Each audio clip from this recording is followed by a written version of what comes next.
Today on OTS, fired up, ready to go. 4 more years for Obama. Land of the lost, the future of the Republican Party. The African American agenda in the 21st century. These topics and more with featured guests, the Reverend Conrad Tillard. You're watching On the Spot with Norman Graham. 3, 2, 1, 0.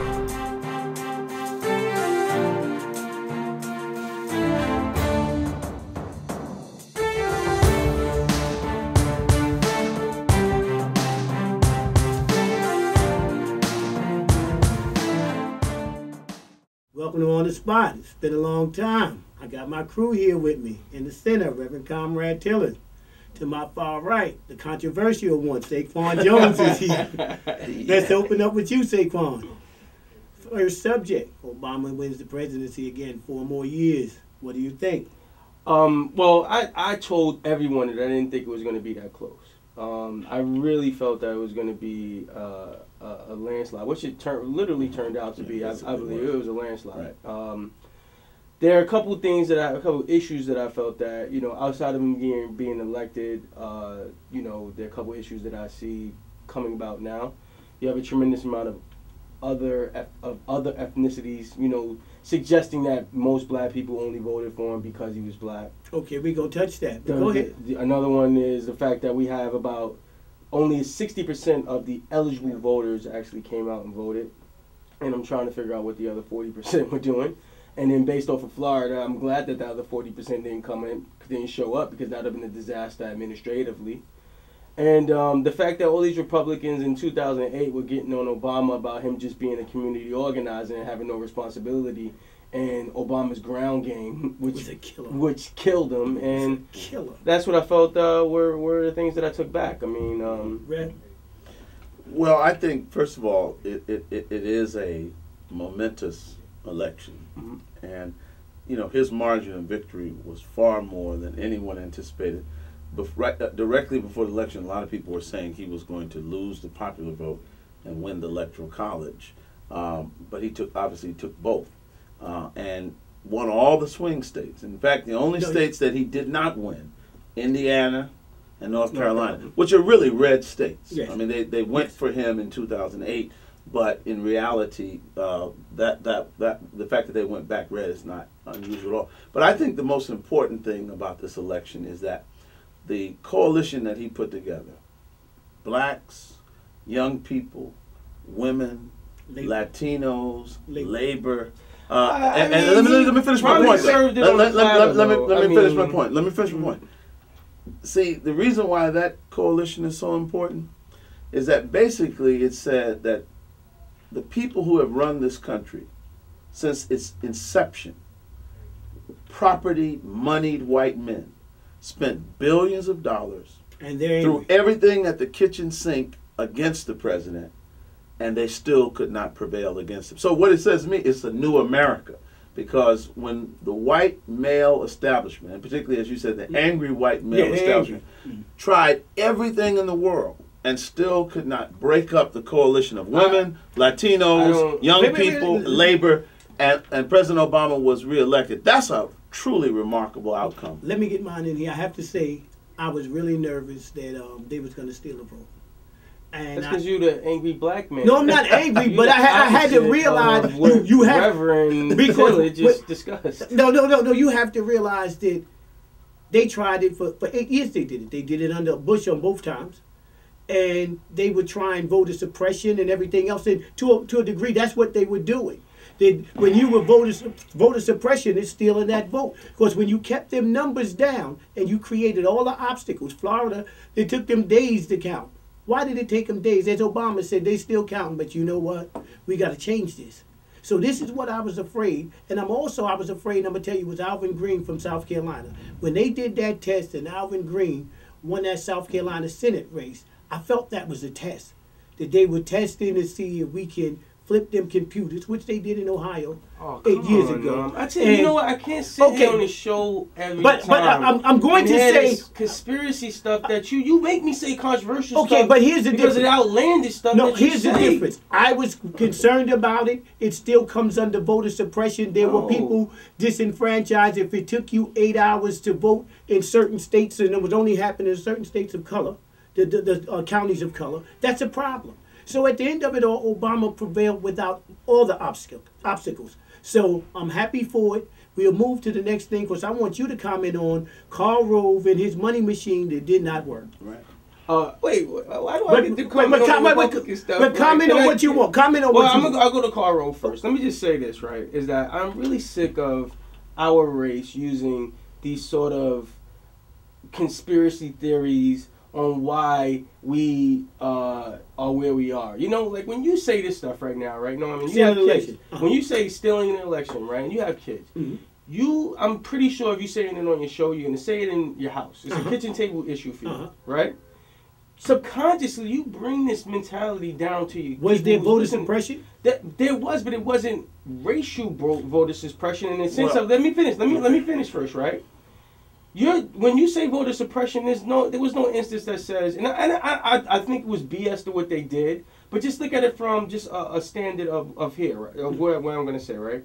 They didn't say that you were black, you had to show your ID. They said you were a person, you had to show the ID. Now, overwhelmingly, these issues affected minorities and people of color, of course. If you had a gun license in Pennsylvania, that was acceptable ID. Right. But a driver's license wasn't. And see, people of color don't have that gun license. You have a driver's license was absolutely Saquan, let me just say this. The people that they were suppressing were people who did not have driver's license because they were too old to have But let me say this, though. You have to understand, for the African-American community, never in the history of this country has there been so much emphasis on voter ID. You get a black president, and then all of a sudden now, having ID to vote is very important. The other thing is when you hear, and let's not just, blacks aren't stupid. When you hear the Pennsylvania state legislature and the Republican-controlled legislature saying, we've got voter ID, so we're definitely going to win Pennsylvania, people understand that this is code language for we're going to suppress the black vote. Voter ID, which is going to allow Governor Romney to win the state of Pennsylvania. Done. No. So that's not conspiracy theory. That's it's not code language. I am not what did he mean when he said we got that done so we can guarantee you Pennsylvania? I am not saying that the theory behind it is absolutely correct. I agree that what they did to suppress the vote was aimed at predominantly Obama supporters or Democratic supporters.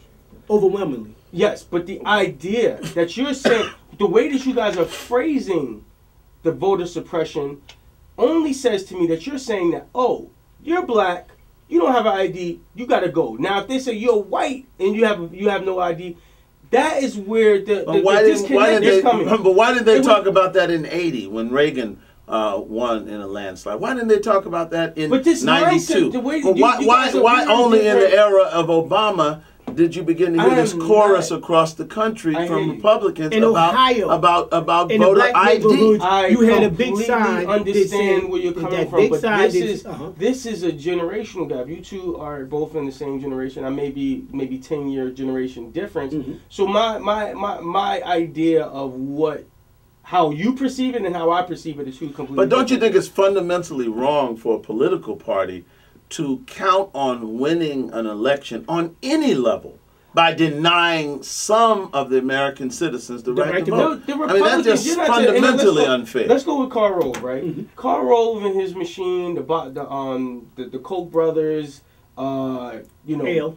Yeah, all of them, they failed against an ideology, not against President Obama. The Republicans laid this thing down on a platter.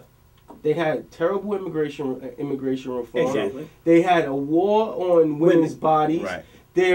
You had Romney saying the 47%. Right. You had a tremendous amount of philosophical issues that Obama became the champion of through no faults of his own, only because that's what he was advocating. Tax cuts for the Occupy Wall Street. it wasn't a situation where Obama's, thought processes or his legislation was going to be the overwhelming factor. It was the fact that the Republicans did a terrible job at reaching in the middle of every ethnic, gender but group in the planet. but the way contests are decided, in other words, on the day of the contest, whether it's a boxing match, a debate, or an election, you got to show up on that day. You got to prevail according to the rules on that day. And the president did that. Mitt Romney won the first debate. No questions asked. But in terms of the election, clearly the president's vision reached more people. It's a more inclusive vision. And in many ways, it represents the future of this country. So it wasn't simply that the Republicans ran a bad campaign. No, they ran a terrible campaign. Well, they did do that, yes. but the Republican brand is, number one, damaged. It's out of touch with where America is right now. And the lack of inclusiveness of the party and just the general inability to connect with where the country's going is why they lost. What do you say to the That's fact why that, they what do lost. you say to the fact that the polling numbers in some places, Rasmussen of course, but the polling numbers were so wrong? Well, I think that, first of all, there were a lot of people that wanted the president to lose. A lot of money. When I say a lot of people, there were like 40 people, billionaires, who wanted him to lose. And you're falling for it. Well, right? no. But what I'm saying is, But right. Can I answer the question? Right. Obviously, what about the obviously polling the numbers? majority of Americans wanted the president to win because that's why he won. But the polling numbers, I suspected even the mainstream media, because it's bigger news to have a new president than it is to have a reelected president. So I begin to think that the mainstream media also expected, thought, and even were intrigued by the idea of Romney defeating Obama for all of that represented. The Republicans thought that the media was in the tank for Obama. But what I am saying is clearly a lot of polls were wrong. A lot of polls got it wrong. And many even commentators that said he was going to lose and confidently said he was going to lose proved to be wrong. That's not right, Rev. But first, let me get it, because I hate when I come on the show and you and Norm try to paint me into some sort of Republican. I am a Democrat. You have to keep saying I am that. happy. No, I'm a Democrat, but there's not a situation where I'm not gonna, call a color a color. You know what I mean? Okay. Or I'm gonna call it like it is. No doubt. We all do. I'm ecstatic that the president has won. I donated to his campaign, volunteered. I've done all those things. But we're looking at it from just a political analyst standpoint. We as journalists have to report it, as it is. When you say the polls are absolutely correct. They had Obama between 50 and 51% at its highest point, which was what the split of the popular vote was. I mean, his electoral college vote was different, right. But the polls were the same. The polls said 51-49 Obama. I think two polls said most of the polls had the president no higher than 51%, and Romney no lower than 47%. Within a margin difference of 3%. We're going to come back after repeat this. We're going to come back after this brief message from the sponsors. Let's pay the bills. We'll be back. Thank you.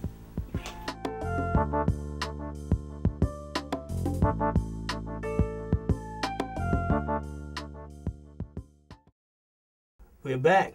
Next subject. Rev, open it up. Well, I'm delighted because obviously the Republican brand, as I said earlier, has been severely damaged. I mean, when you have candidates talking about the body shuts down, the female's body shuts down if it's a legitimate rape, which I still haven't figured out what he's talking about. It seems to me, first of all, from what I understand from doctors, that's really rare. If it's a legitimate rape, the female body has ways to try to shut that whole thing down. But my point is, then when you have, even in the wake of this thrashing that the Republican Party received, their ideological godfathers, Rush Limbaugh and others, saying that our problem was our candidate wasn't conservative enough. It shows me that clearly they're tone deaf. I can intellectually believe that we're outnumbered by the people that voted for Obama. They clearly don't understand that America's browner, it's younger, it's more diverse than the America that they long for. Romney was a great candidate for the 1950s. But when you talk about a modern America, so the Republicans, in my judgment, are in trouble. They are held hostage to this far right wing in that party. They were, and they are still today, because you would think after a thrashing like that, the conversation in the party would be, we need to become more inclusive. And whenever people in the Republican Party have said that in the wake of the last week's election, then the conservatives in the party have doubled down on saying the reason why we didn't win is that we were not conservative enough. So I think we have 1 week. They're in trouble. We got to wait for mutiny on the ship because it's coming. Because already they realized what they did not, they underestimated was there were 50,000 17-year-old Hispanics that turn 18 every month. Right. So now their new agenda is, well, we have to court the Hispanic vote. Right. So now they're realizing they ain't propping up Marco Rubio and everything else. They realize they have to do something. And that conservative movement stuff did not work, and it hasn't worked for you. Well, Marco Rubio is a shot candidate. He would not last on a national level. I agree. He's been involved with his mortgage has been foreclosed on. He's heavily in debt. He is a flawed candidate in the sense of he's going to promote fiscal conservativeness, and his personal lifestyle does not reflect that. Yeah. He's a flawed candidate, and he would have been destroyed had he got on a national level. In any other place, he would not. He's not going to do well in any other place but Florida. He's not going to gain you any. And that's votes. largely because of Cuban community. Yeah, and the only time the Republicans only go after are just basic Cuban Americans. I don't know why they differentiate all the other Hispanic or Latino people, or Latina people or Latino people, but they only caught Cuban Americans, and that's really weird to me. I don't understand. But the irony of it is that the Republicans under Bush got 40% of the Latino. Bush spoke fluent Spanish, and he, as a Texas governor, Bloomberg Spanish, as a Texas governor, he's much better. Not Bloomberg Spanish. But as a Texas governor, he understood and had a good relationship with many Latinos in Texas. Well, at least from the political standpoint. I mean, when you get 40% of the Latino vote, that's significant. Because remember, we have to keep in mind the electorate already starts out essentially split in half. I mean, you basically have a country that's almost perfectly divided. So the elections are won right in here. And so while many in the Republican Party are saying we could never get to 60 and 70% numbers in the Latino community, they don't need to. If they can get to 40, if they can get to 45, and I'm telling you, even after Obama, see, one of the things that I think we've continued to make a mistake, and that's why nobody's talking about blacks in all of this, the fallout from the election. Nobody's talking about the black vote. And we because we spoke about this downstairs. I mean, people basically know we went 95% for Obama. But we went 95% and we do that for every Democrat. So, and we so do that that's for to answer your question. We do that for every Democrat. Did you talk about that the people says that blacks only vote for Obama because Obama's a black man? No, we do that for every vote Democrat. For every Democrat. The same way. Yes. And so I'm saying, when Obama leaves office, who knows who will become a Democratic a nominee? Maybe Biden, maybe Hillary Clinton. But for the future, I have always said we need a 70-30 strategy. 70% of the vote for the Democrats, 30% to the Republican Party. Richard Nixon in 1960, when he faced John F. Kennedy, he got 30% of the black vote. Barry Goldwater ran in 64. He was considered far right-wing. He only got 5% of the black vote. It's just in our interest. The reason why the Latinos, the Hispanic vote is being talked about is because it's up for grabs. It's up for grabs. Tremendous amount of African Americans who relate to a lot of the philosophies of Republicans, conservative Republicans. But they don't get 30% of the black vote. I'm just saying, here's the problem. If they talk to you, if Mitt Romney had a black agenda that say, this is what I'll do for you, this is what I'm willing to do, guess what? It would have changed the whole dynamics of the race. That would have required Obama to say what he intends to do for people of color. Instead, what they'll say is, well, we're going to court the Hispanic vote, and we're going to tell them what we'll do for them. Right. So They'll never get the because Hispanic vote that vote is up for grabs. It's up for It's not grabs. up for grabs. But people, Sure it the is. thing that's going to stop that vote 40% for George Bush. The That's thing a that's going to significant always be tally. up for grabs is immigration, and the Republicans just are not going. here's the to difference. Oh, I Immigration disagree with you. was not that big of an I issue. disagree. 12 years. Deportation. Wait, I was disagree. 12 years ago was immigration a big issue?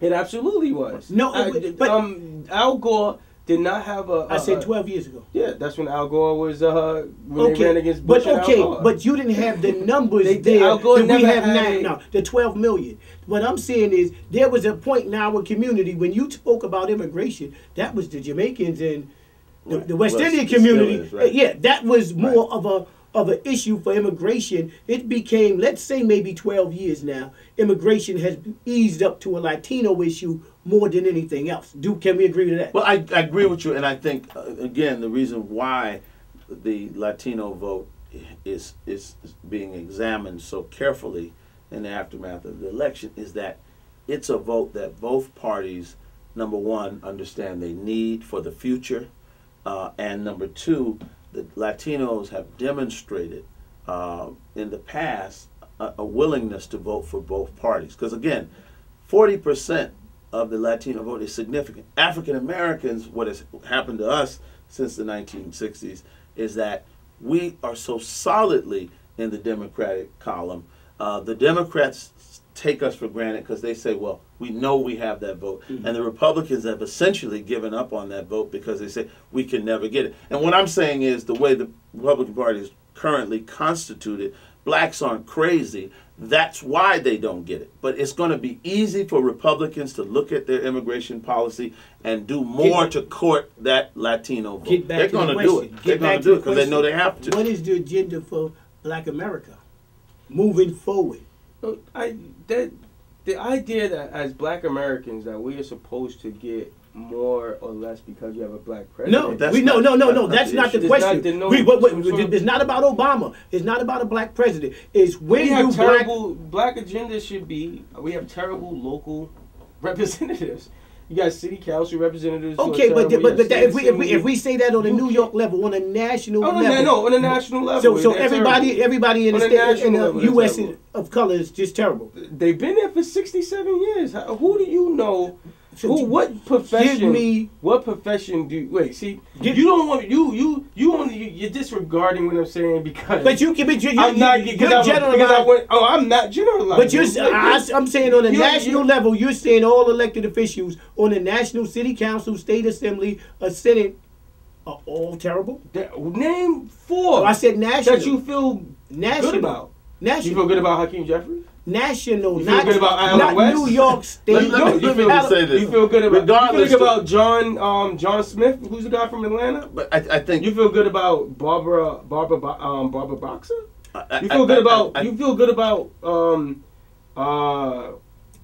who's my representative? Yvette Clarke. Okay, are you serious? But here's the point. Because no. I want him to answer this, bro. Give me someone on the national level you feel good about. But let me just say this, because this is I think more important and speaks to your question. Okay, when you talk about a black agenda, regardless to who our local, statewide, city or federal officials are, we still have to have an African American agenda. Without a doubt. And I think that's the challenge for us. In other words, for many American Jews, Israel is a very important political issue. My God. For gays, marriage equality or gay marriage, however, from whatever standpoint, was a very important issue.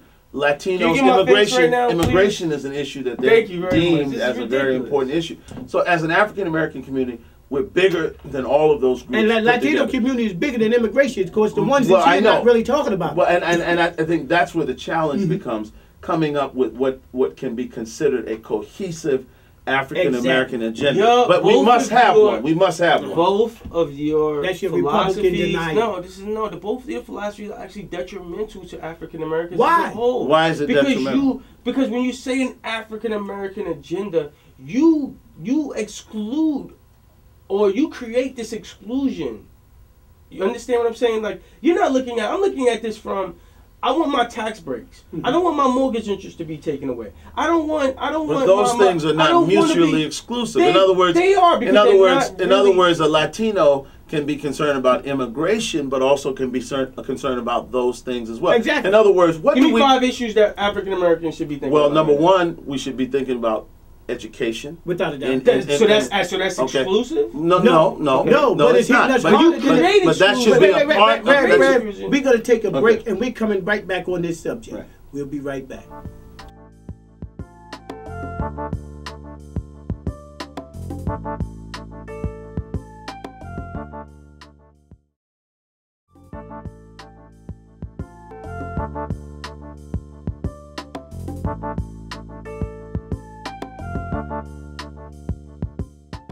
We're back. Saquan has lost his mind because are you telling me in our neighborhoods, our schools aren't horrendous? We have crime that's going on in our neighborhood. We have Chicago. We have Chicago. Crime. I just said that. I didn't speak about crime. You don't answer my question. Go ahead. Don't answer my sentences. Okay. I know how to use this. Okay. You have Chicago police. Public school teachers who went on strike. Mm-hmm. Are they ultimately exclusive black kids in that school system? No, but did they all? So then you're telling me, right? So you're telling me that only black schools are the ones who have issues. Our math scores are terrible. Our science scores. We're going to be in a situation where engineers cannot fulfill 70% of the engineering jobs in the next 20 years in this country. Why? Black? But let me ask you a question. Let me ask you a question. No, you answer the question too, Rev. Is that just black? Okay, can I Yes answer? or no? Will you allow me to answer it? Okay. Yes or no? In other words, what's wrong with the African American community? Talking about their You see, he's not answering this question. No, but that's part of the package. I mean, what you just But raised are important issues. It's not a racial exclusive package. But every political constituent, every political constituent group, every constituency has a responsibility of packaging what's important to them and speaking to those in power. There is nothing wrong with African Americans doing that as well. And with the issues you raised, issues of crime, issues of home ownership, issues of jobs and the access to jobs. These are important issues for African Americans, and Latinos have a responsibility to advocate. Let me finish. Latinos have a responsibility to advocate. Gays have a responsibility to advocate for what's important. We have a right and responsibility to do that. But you're not taking. You're creating an excuse for us not taking. I haven't. Let me address it. You're creating an excuse for us as African Americans for not taking responsibility for our. You know what the? How did you infer that? That's what I'm saying. Taking responsibility is part of it. You know what the unemployment rate for a college-educated person is? What's the unemployment rate? 4%. Okay. Right? 4%. If you have a college degree, 4%. So now a tremendous amount of African Americans are not employed because a tremendous amount of African Americans are not college educated. Thank you. It's called the Black Agenda. That's part of the agenda. Whose ultimate responsibility is it for a person to get educated? I grew up without a father. I grew up in the projects, and my mother didn't have enough money for me to go to school. I took responsibility to go to school. Okay, but now my son will never not go to school. You're acting as though if a group of African American leaders, preachers, politicians, want to talk about the subject, clergy, if they get together, form an agenda, and ask the federal government to be of assistance to us in helping to meet those opportunities. Why does the federal government have to assist? That's the American way. That's how the American political system operates. I am for. That's how every constituency goes to meet with the president, the Congress, their local representatives. The federal government Why are blacks not entitled to do that? At what point are you supposed to take accountability? But that's those things are not mutually exclusive. That's part of it. You're always working at the local level. But when we all talk together, in times of strife, I believe in big government. I believe that in order for the government to maintain an existence in times of need, is it big government when gays say to the president, an issue that's important to us is marriage equality? Is it big government when Jews say Israel that have all other kinds of concerns also say we must meet with you so that you understand what our feelings are on Israel. Why is it that when black people get together and talk about black man in denial, all of a sudden people start talking about dependency and making excuses? I haven't said anything about excuses. I'm going to address that. As African Americans, we don't have, or we haven't defined specific African American issues that don't address everyone else in the country. For instance, you say guns, right? Guns affect people in Colorado in that movie theater. You say education. Education affect Alabama. But when you say jobs, when you say jobs, when you say Jews in Israel, that is a specific agenda for them. And we have a right to form it, but that's not the only agenda. That's not the only agenda. You said guns. You said guns. Guns affect us. The gun violence affects us more than any other ethnic group. That's an issue for me. Why? Because that's an issue for people of color that needs to deal with it because it's specific, because it's disproportionately. It's not specific. Wait.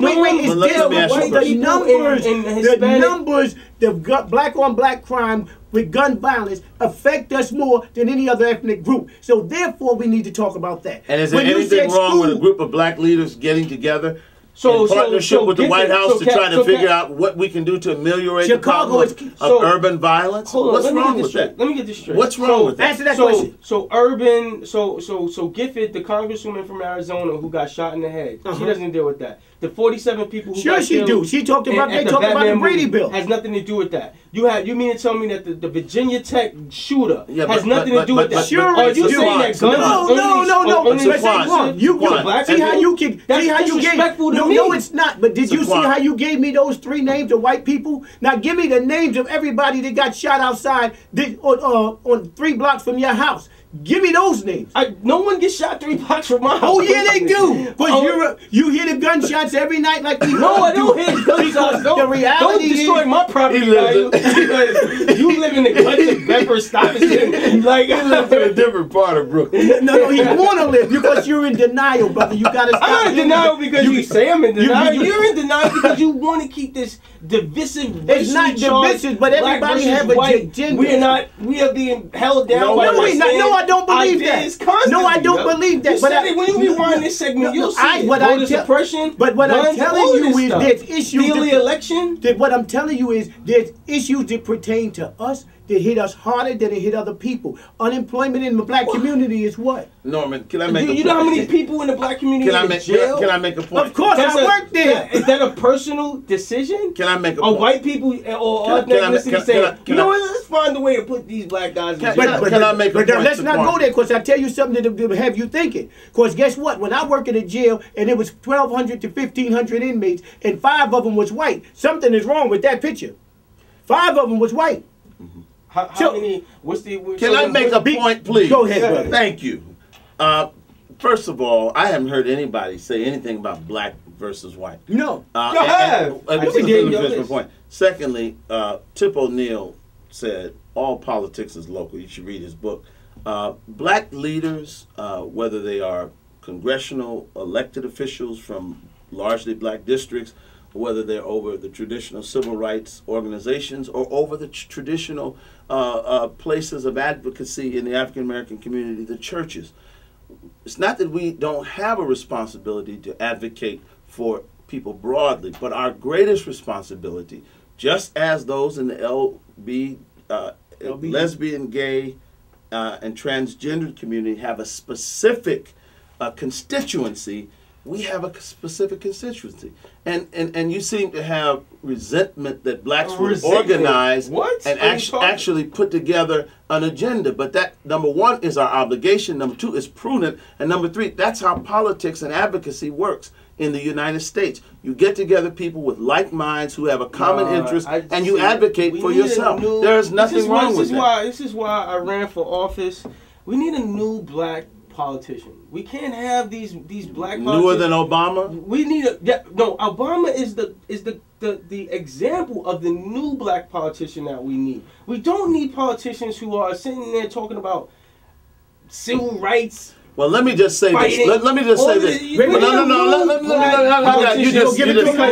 Let me just say this. I love President Obama. I named my son after Obama. But I get tired of young African Americans talking about this post-racial crap. President Obama, let me finish the point, Saquan. Let me finish the point. President Obama did not go into some mixed district and become an elected official. He went to the black community in Chicago, went to black churches, and became a black community organizer, and that's how he ascended to the United States Senate. Don't use the black community to advance and then present yourself as some. You either advocate for people or you don't. I don't need no. Let me tell you something. I don't need a new politician that's so proper and so educated that they can't advocate for the people that that elect them. So let me address I don't care who you are. Let me address that. Your philosophy on how you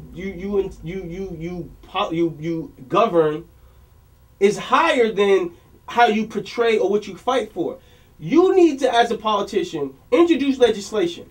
You need to, as a politician, go out and get money and bring it back to your district. You are not, as a not you personally. Your district. Your district. That's no the one's point going to pay. No one's going to give you legislative advantages if you are not. If you have this mindset, no one's going to give you. What elected? Wait. This is a Charles Barron mentality. No, wait. But wait a minute. All he does is advocate for his community. That's his community. How are you going to? How are you going to serve your community? And in that regard, he doesn't do anything different than Yvette Clarke. What Hakeem Jeffries, I just voted for him, and to get my vote again, I will have to know that during his tenure, he's advocating for the people of that time. That's what his job is. That's your job. Just like an attorney has a job to advocate for their client, not generally legal principles. Our elected officials have to advocate for us. Are the examples of what you're referring to? It doesn't matter. Whoever the elected official is. You keep interrupting me. When Hakeem Jeffries raises $1 million and Charles Barron raises $22.47, that all in itself shows you that this mentality does not work anymore. No, that's not what it tells you. You know what that tells you is something that we talked about before. People of color don't talk about money. We don't talk about not me. You're not talking to me. No, wait a minute, Saquan. There's a great deal of segment of our community that don't understand you need to donate money to your politicians. City council, assembly, we don't talk about that. That's a very big problem in our community because we have a great deal of numbers, but we have no money because we don't donate. But the other thing I'm trying to understand is what is the disconnect between my friend not understanding that an elected official, a representative of a particular community, has one obligation to that community. That's to advocate for their people. That's how the Congress works. How are you? That's how Rev, you just said the Republicans have to be more inclusive in order for them to be successful. They do have now to be more inclusive. Now you're telling me that the black community doesn't have to be more inclusive in order to be more successful? Who said the black? First of all, I did not say that. I never said that. So I don't know. You must have been listening to somebody else. You implied it. How? All I simply said was, Saquan, all I simply said, and no matter what you say, it comes back to this. At the end of the day, the African-American community, Afro-Latino community, Afro-Caribbean community, all of these constituents, blacks in New York, blacks in Texas, blacks in Alabama, we have to come together and forge some kind of agenda. Tavis Smiley has done some great work in this area and others, and say to those in power, this is what our agenda is, this is what our plan is, this is how you can help us achieve that. And believe you me, that is not an agenda. I'm not talking about making excuses. I'm not talking about any of that. I'm talking about working. Well, okay. All right. With that note, we'll be right back.